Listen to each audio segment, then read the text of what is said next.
military organizations also have also been told to discourage this. And they would seem to, in a way, they have agreed even before now to do that, but somehow they have continued that because, like I said, it gives them numerical advantage in the battlefield.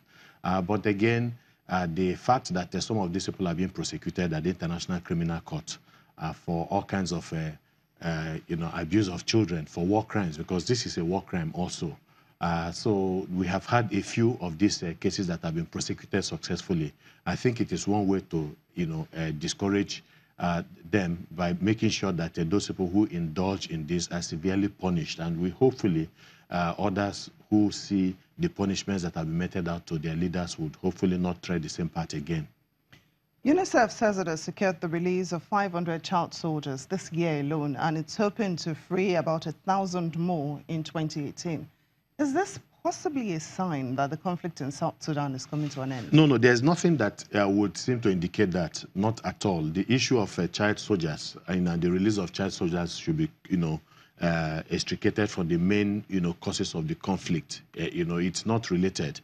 The reality is that pressure is being brought to bear on the various combatants to ensure that the children are no longer put in harm's way by recruiting them as child soldiers.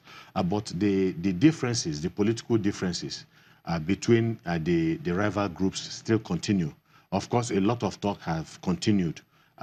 So many conferences are being held at the international level, regional level, and all of that. So many commitments have been made on the part of these rival groups. But a lot of them have obeyed it only in the breach.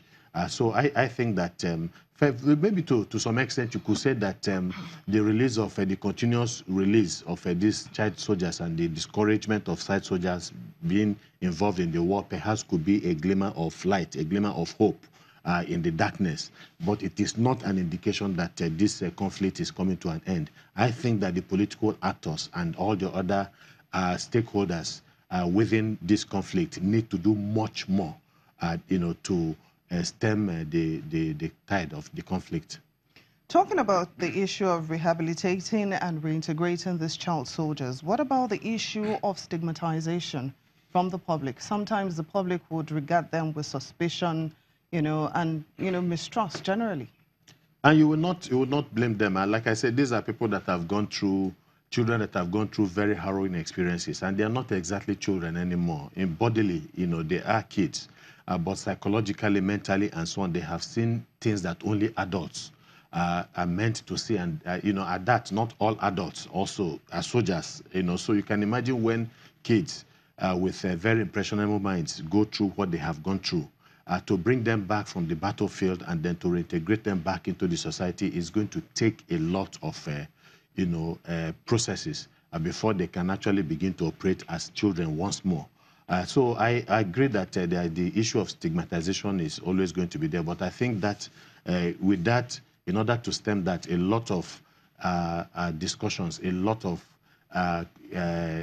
involvement of community leaders and then, government agencies and, aid agencies, social workers and all of that, they have to be involved in the entire process, of making sure that they are properly reintegrated back into society, and that the issue of stigmatization really is not something that would be encouraged under any circumstances. These are unfortunate victims of situations that they could not exactly, control.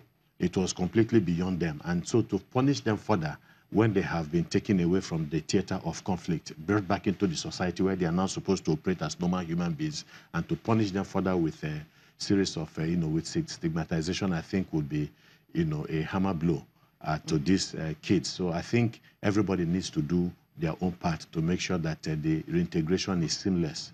And of course, a lot of counseling, like I've also told you also. Yeah. Now, just before I let you go, I would like you to react to what happened in our National Assembly, where thugs invaded plenary and carted away the mace.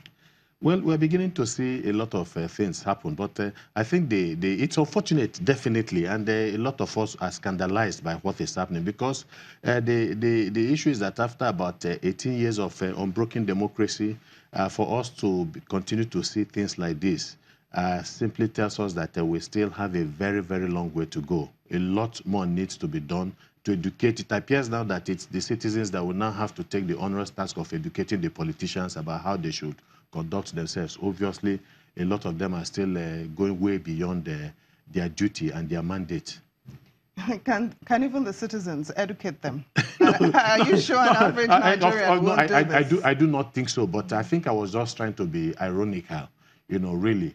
We saw a little of this in the, I think from 1999 when Okadibo was Senate president, but I think somebody reminded me in the background that it was not a success. Somebody had made to grab the maize, and then, luckily people gathered around and made sure that that did not, succeed. But about 17, 18 years down the line, we have seen one that has succeeded. But I think, again, the authorities are worried. The Senate is rightly worried. The political parties have also made worrying statements about what has happened. And so we hope, since the police has moved in, that this kind of perfidy, and that's what I would describe it as, a perfidious act that will not be allowed to happen again. It's an embarrassment to some of us. We should go beyond what is going on now today. Well, like you said, the alleged mastermind has been arrested. So what punishment do you expect him to face?